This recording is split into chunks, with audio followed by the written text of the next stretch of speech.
Hello, everybody. For those of you who aren't at church and are going to actually tune in and watch this, welcome. To those of you who will watch it later in the day, I hope that you enjoy what I'm about to share with you. We're going to talk about the power of the mind. We're going to delve into one particular scripture in the Bible that I want to use. Now, whether you are a Christian, whether you practice some other faith, whatever, the principles within this are reinforced in so many different areas outside of any one particular faith. But I am going to use this because the predominance of people who are going to watch this will have some sort of reference to it. Um, Before I get to that, first of all, I want to congratulate all of my registry, those who decided to register for this month's webinar on AI, leveraging the power of AI to create businesses, to expand businesses, to generate revenue, all of that. For those of you who registered before the cutoff last night, welcome. You guys will be hearing from me. If you're watching this, check your email. There's an email I personally sent out to you this morning so that to welcome you. And also it is time sensitive. So you want to get to it today. For those of you, thank you. Registration is now closed for that webinar because I need to be able to engage the individuals before we get to the 30th and build an understanding of what we are going to focus on. So that's that. But there's something that has kind of got lost while I've been promoting that webinar, and that is the Ascension Personalized 6 month success and growth plan. If you don't have a plan for your life, you're not planning to succeed. You are by default planning to fail. What I decided to do a while ago was create a system to where we could provide individuals with personalized success and growth plans. Literally ask 20 questions that I created along with a free personality assessment, free disc assessment, and we create a 6 month plan for you. This plan is highly specific. When you follow it, it's going to do a number of different things automatically. It's going to create new habits. It's going to put you on a particular trajectory toward what you say you want, and it's going to get you out there. And I am actually eating a portion of the cost of this because it costs more than I'm charging for it, but I want it out there, and we're going to cut it off at 100 people again because I can't do this indefinitely, but we're cutting it off at 100 people. It is now $99. This is for a 6 month personalized growth plan. And if you don't understand when I say personalized, what I mean is nobody's going to have your plan because your plan is going to be built off of these questions, off your personality, off your disc assessment. It's your plan. It's the only one like it in the world. This is the only place that's doing it right now. Look, go ahead and sign up for that. Here's the other one that I'm offering, my labor of love, my 18-month path to generational wealth course. This is 10 years of research, interviews, gaining an understanding to put something together that was bigger than me, definitely bigger than me. A bunch of this stuff I did not know before I started interviewing the major players, before I started doing the research, but I felt it was worth the labor to give someone a comprehensive look inside of what it takes to build wealth and so much more. This class is so robust that if you master just 20% of it, it will change your life. This course is 18 months, normally $2,600 today. Only it's $599, and if you get it today, you will also get the 6 month success plan to go along with it to really help you align yourself. The information is in the description box. I want to get to this, what I want to talk about, but the information is in the description box. Check it out. So anytime there's a pattern, anytime there is repetition of something over and over again, you have to ask why. You have to say, why is it being repeated so much? Heart is repeated almost 1,000 times in the Bible in some form or another. Thoughts, mind, and everything else, close to 500, depending on what version and interpretation you're reading.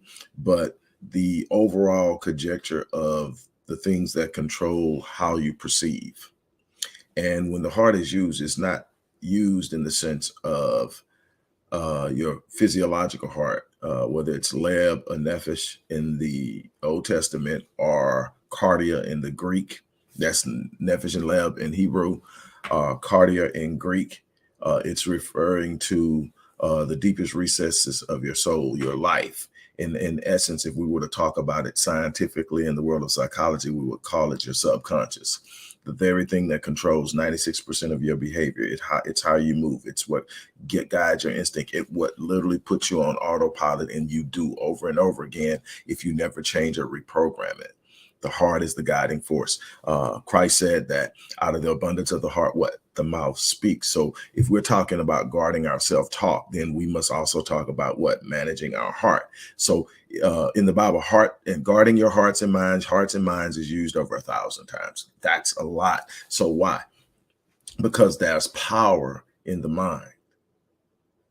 There's power in the mind. We know there's power in the tongue. Well, if there's power in the tongue, and Christ says the heart and the mind control the tongue, then how much power is in the heart and the mind? So you've got to look at this. But we're going to use this particular scripture and we're going to break it down real quick. And I'm going to get out of your way. And there are a number of different interpretations. But basically it says, for though we walk in the flesh, we do not war according to or through or by the flesh. For the weapons of our warfare are what? Not carnal, not fleshly, but mighty in God, or mighty through God for the pulling down of strongholds. Remember that, strongholds. It says, but it doesn't stop there. It says casting down arguments, casting down imaginations, casting down thoughts, ideas, suggestions, or statements that exalts itself, places itself higher than the knowledge of God. Then what does it say? Bringing every what? Thought captive to the obedience of Christ, bringing every thought captive. So what I want to talk to you about now is casting down arguments and bringing thoughts captive. It says, though we, in one of the things that we find ourselves do often is we're trying to muscle our way through something spiritual through physical means. We're trying to use logical reasoning for something that's a little bit higher, and we don't understand why we're facing so much opposition, why we're facing so much difficulty, why we're facing so much struggle, because we're trying to solve a supernatural issue with a natural idea, a natural thought process. Albert Einstein once said that you can never solve the problem or change the situation using the same thinking that got you there. So what you must do is you must be able to elevate yourself in your thinking. You must be able to trust something greater than yourself. And so what it says, we operate in the flesh, but the flesh isn't the weapon.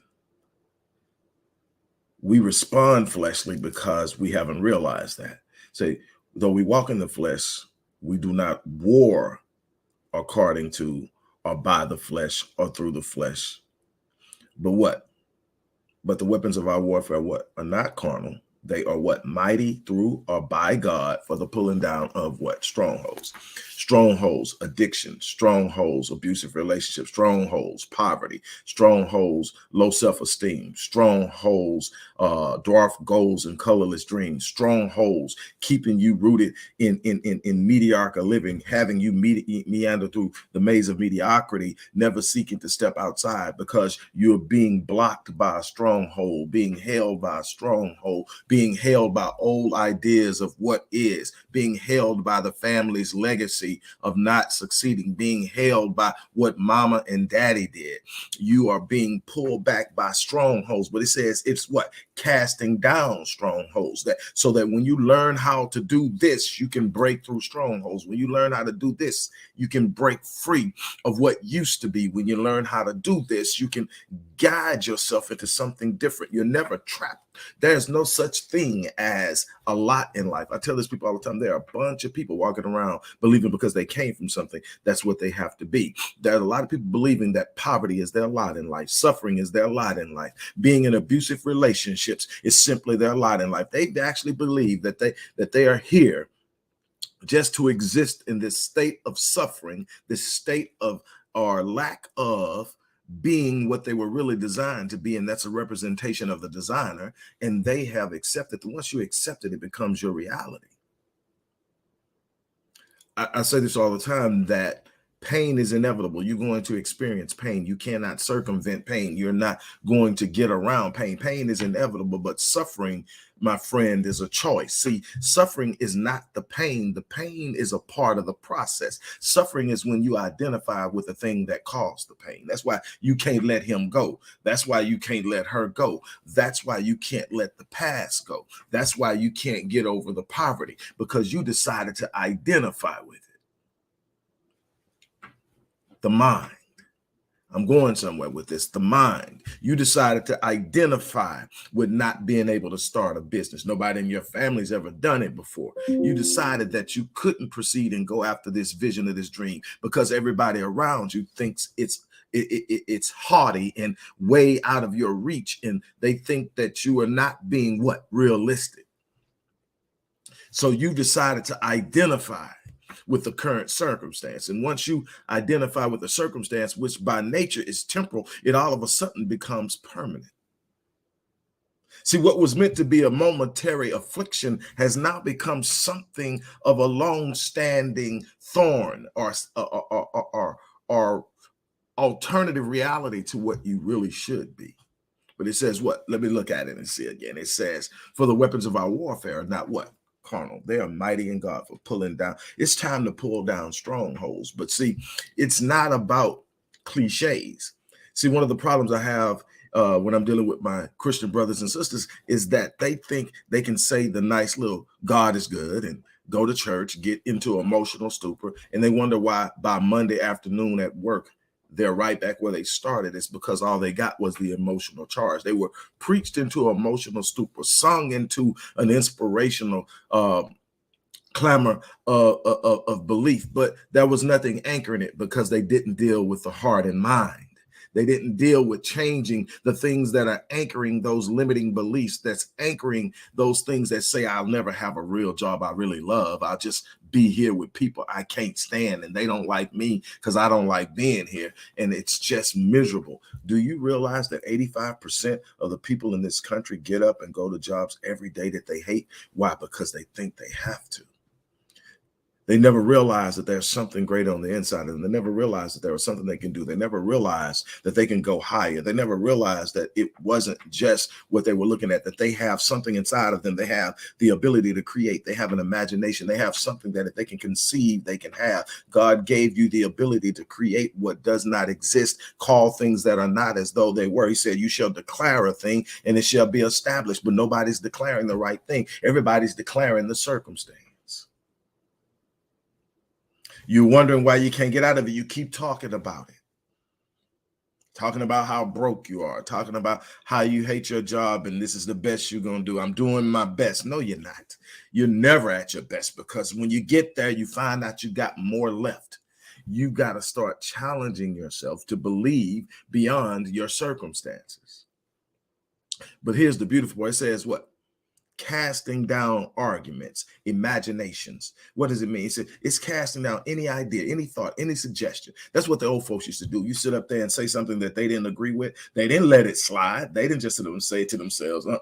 They sit up and openly and outwardly said, no, sir, I don't receive that. I rebuke it. They sit up there and they say, number one, I don't receive it. Number two, I rebuke it. I am literally casting it down. I am openly speaking to my heart, from my heart. You don't get it.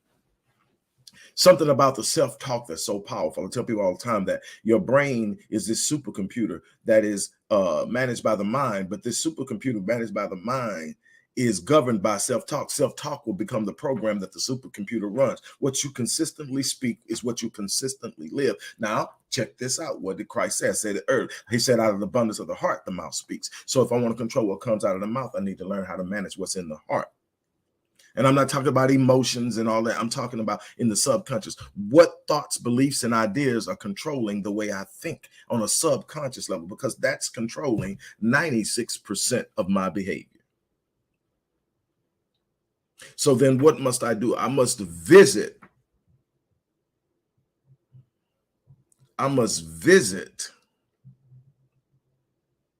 often a new idea to replace the old one. We know now that there's this thing in psychology and neurology that says that there's this what we call neuroplasticity. What does it mean? I can rewire my brain with new memories, new ideas, new beliefs. I am not stuck with what I used to be, even in personality. I can literally rewire my thinking. I can move from being an introvert to an extrovert and vice versa. I can move from being passive to being aggressive. I can move from being passive to being assertive. I can do that, but I can also change what I think about myself. I can also change what I believe about myself. I can also change what I believe about other things. So now I'm not locked into a reality of default based on my past. So then it says casting down arguments and every high thing. The old folks had that part down. But here's the problem. It doesn't stop there. It doesn't say just cast it down. It doesn't say just speak out against it, but you need to be bold. Number one is you need to start controlling the people you have in your periphery, your circle, your immediate energy, your immediate influence. You need to be careful because I'm going to tell you something. You're going to become an average of the 5 people you spend the most time around. And if you got people pouring in your ear, reminding you of who you used to be, if you got people in your ear telling you what can't happen, if you got people in your ear complaining more than you complain, if you got people in your ear that aren't sitting up saying we can go higher, I believe in you, I see the gift in you, you're going to have a problem. You need to be very careful. But what happens is you need to be careful. And then when there is somebody in your periphery that speaks against what you believe or speaks against what you're claiming, speaks against what you have established, speaks against what you are believing for yourself, you have a responsibility to openly cast it down. No, I don't accept it.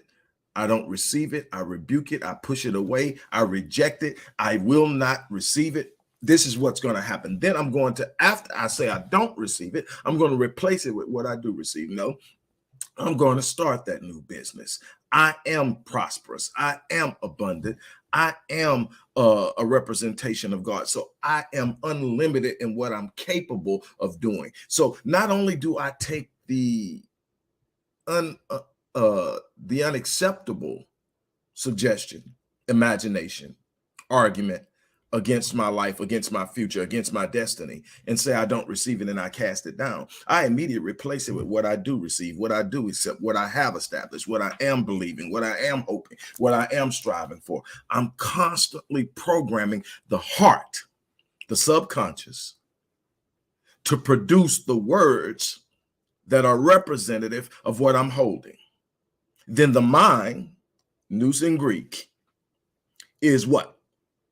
Now conscious of anything moving around it that is not in alignment with what is held.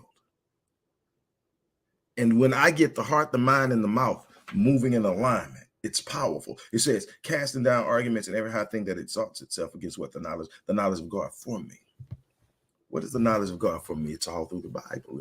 If you're a Christian, it's all in the life and the things you feel when you're in your most purest state. If you don't understand what God has for you, get away from the clamor. Get away from the strife. Step away from the struggle for a minute. Find you a place of peace. Go to a wooded area, or go to a stream where water is running, or go to a beach and get away from all the clamor and start to move away from all of the darkness, the envy, the strife, the jealousy, the fear, the worry, the pain, the anger, the rage, all those things. Get away from it. Allow yourself to ascend. Start by saying thank you. Start by saying I'm grateful. Start by saying God is awesome. No matter how you see God, say I am blessed. And then step away and start to see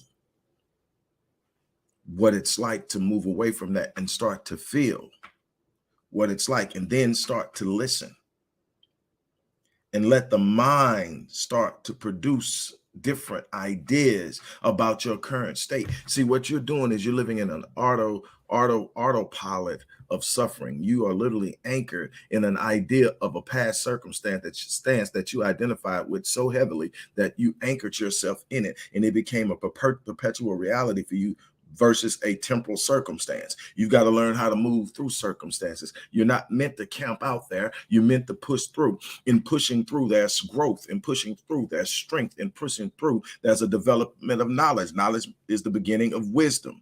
This is why it's so important that you don't get caught up in the moment, because the longer you stay there, the more you believe you belong there, the less you start to fight to get out of there. And before you know it, you spent 10 years in something you were supposed to spend 2 weeks in, and you can't figure it out. It's a part of you now. You can still get out, but it's going to be a lot harder than if you just sit up and say, hey, I'm going through it. Tell people this all the time. People will look at me and tell me in different phases of my life, when I was going through something, when I was having difficult moments, they sit up and tell me, you're in denial. No, see, you want to focus on this. I'm aware of this. This is a circumstance. It has no power over the overall outcome of my life. I'm focusing on where I'm going. You're looking at where I'm at. That's why we ain't on the same page. That's why you wondering why I'm smiling. You think I'm supposed to be crying. No, I'm looking at where I'm going.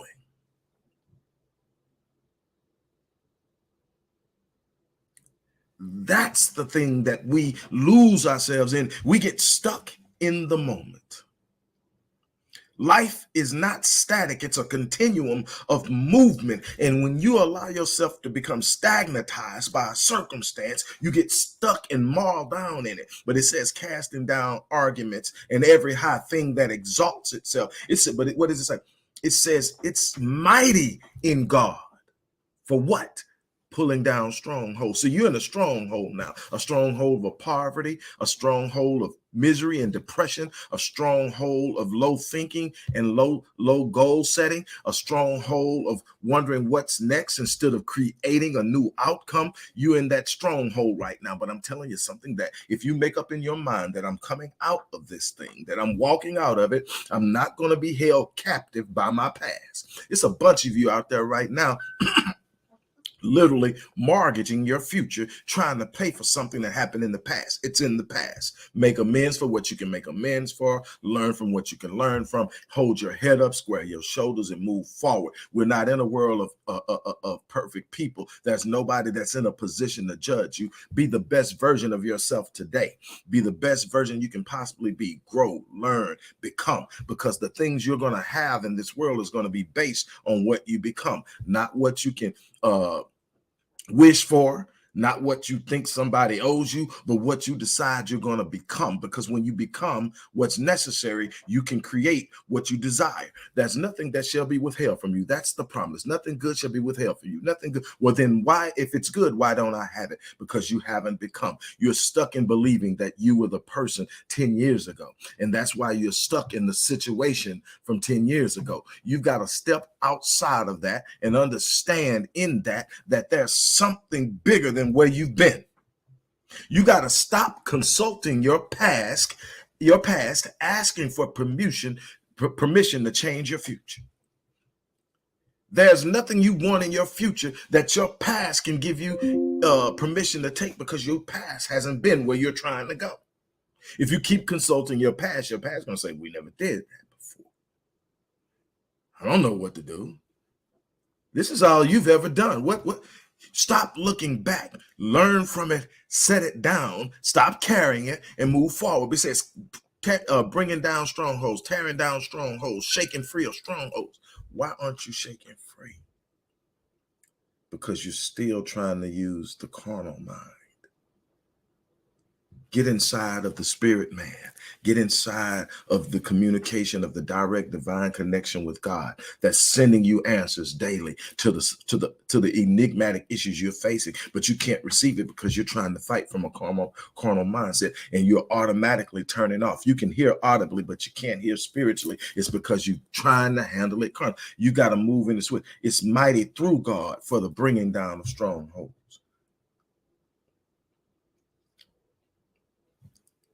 Next, it says what? Casting down arguments and every high thing that exalts itself against the knowledge of God. We talked about that. Now, what does it finally end up? It says bringing every thought captive. So you got a bunch of things running through your mind that doesn't align with what you say you want, and it's governing how you behave. 70,000 to 72,000 thoughts move through your subconscious daily. Most of it you're not consciously aware of. If you were, you would lose your mind trying to process it. Why? Because the subconscious can process 4 billion bits of information per second, probably more than that, and the conscious mind 2,000.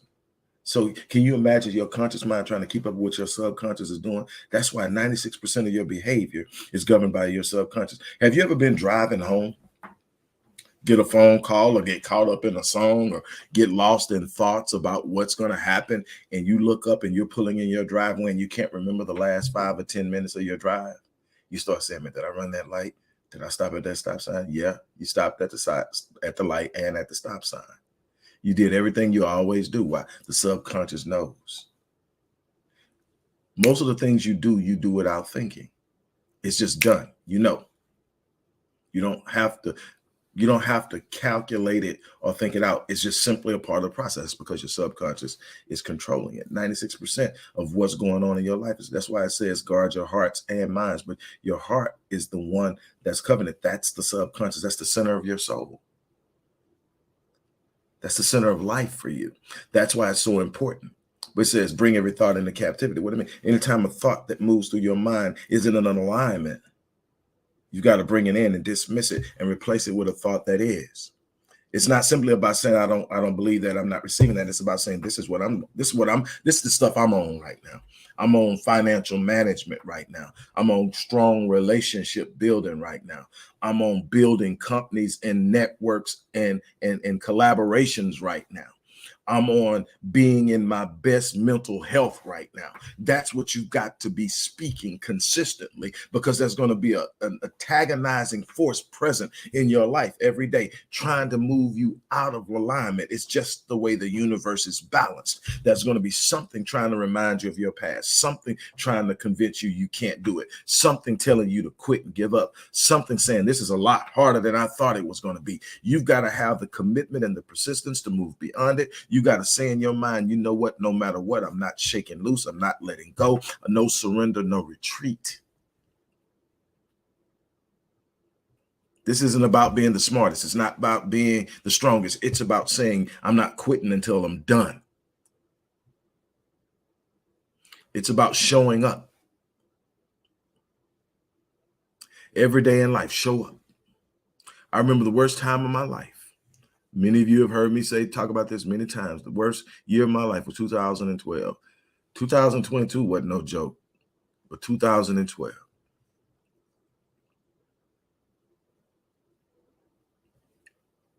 I'm in this dark place.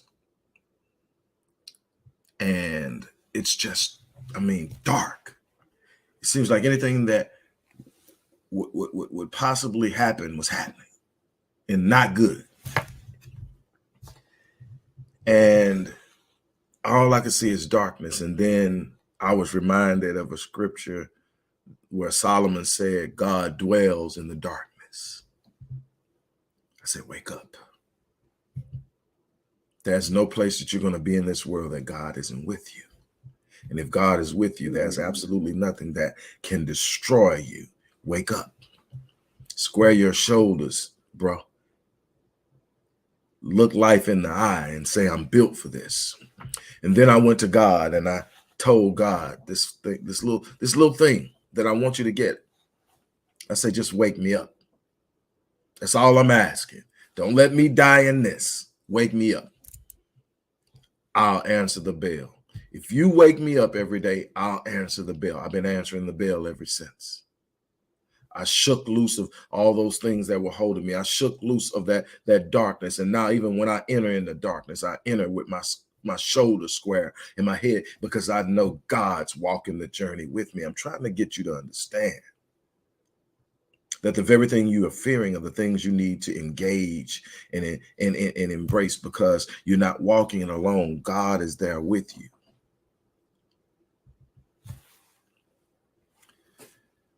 When you understand this, when you understand the power of your mind, You will start to guard it. You'll keep those negative-minded people, those negative talkers, those naysayers. You know those naysayers, those people who love to whisper the sweet nothings of negativity in your ear, hoping to discourage you from stepping outside of the box that they've become so comfortable in and having you as company. And anytime you decide to get out, you become a major conviction of their mediocrity, so they can't have you getting out, so they talk you out of it.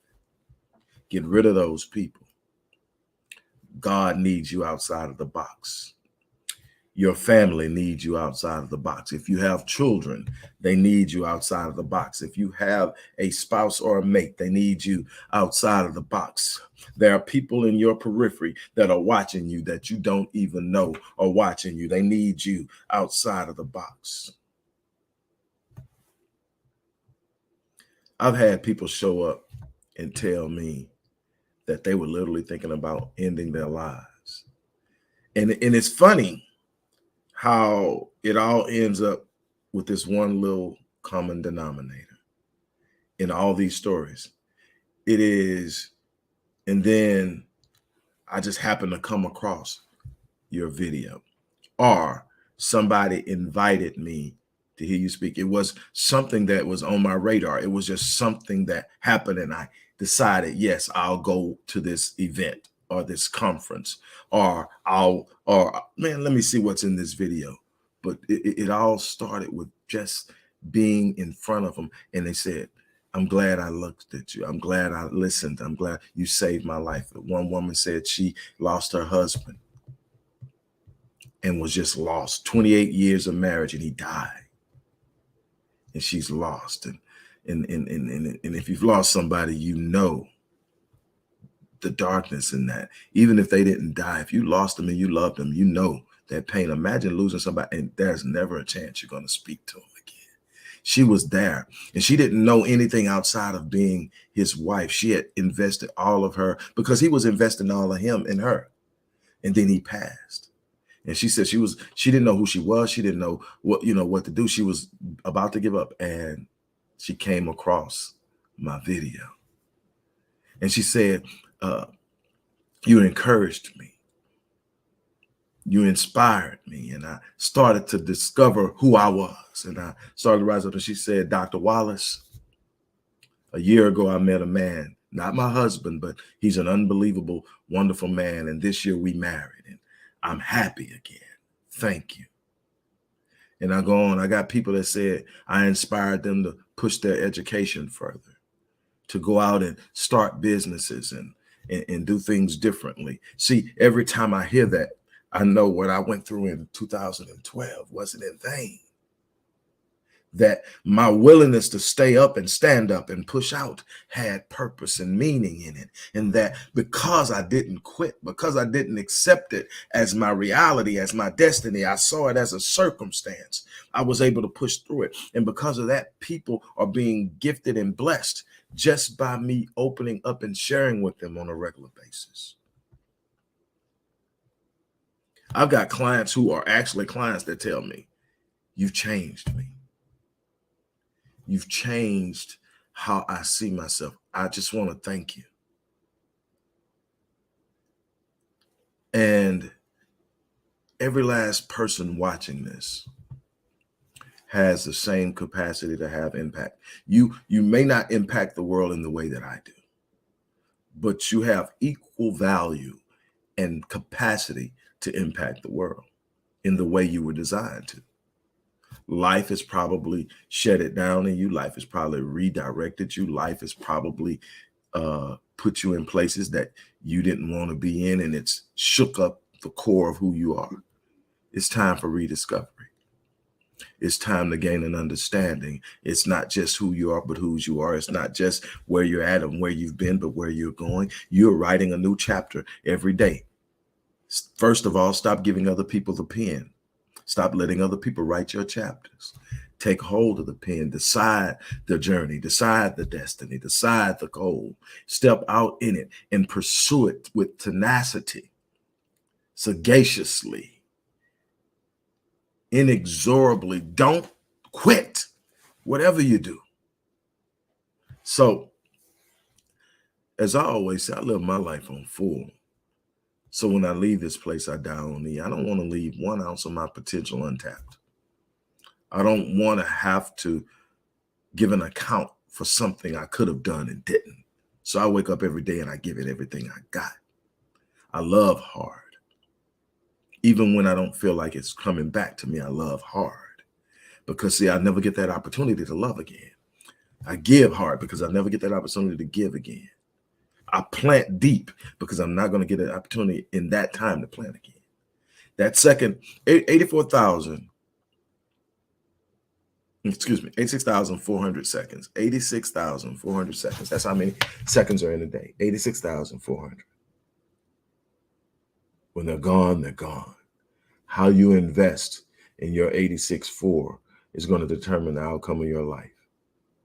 How much are you giving to yourself? How much are you committed to go the distance? How far are you willing to climb outside of your comfort zone to experience something greater? How invested are you into managing your thinking and your thoughts? How serious are you to sit up and say, nothing negative is going to be spoken in my hearing without me addressing it and without me taking action to ensure it doesn't happen a second time? That's your responsibility. You have something precious within you in the way of potential and gifting. Don't let the world and circumstances rob you of it. Walk in it, live in it, stand in it, move in it. And on that note, I'm going to get ready to get out of here. As I told you at the beginning of this video, there are 2 powerful offers in there. One is the personalized 6-month success and growth plan. It's a system I designed to literally take your personal information, the answers to 20 questions, a free DISC assessment, free personality assessment, and create a 6-month personalized success plan, success and growth plan for you. Your plan, nobody else has one like it. It's yours. It's created just for you. That's in there. That's $99. Or my heart, which right now, which is the Path to Generational Wealth online course. This is a comprehensive, robust 18-month course. This isn't one of those things you just go on it and you take it in a day. This is an 18-month course. This is highly intensive. This is everything I was able to gather over 10 years through interviews, through research, through study, to put it all in one place and to give it to you so that you can start building. Now, here's the beauty of this. If you sign up for it today, instead of it being the regular $2,600, it's going to be $599. That's an 18-month course, $599. Plus, I'm going to give you the 6-month success plan. And I'm going to give you the 7-day online business launch course so that you can start creating multiple streams of income online. That's a $600 course. So that's in there. You choose which one. If you choose the second one, you get all of it.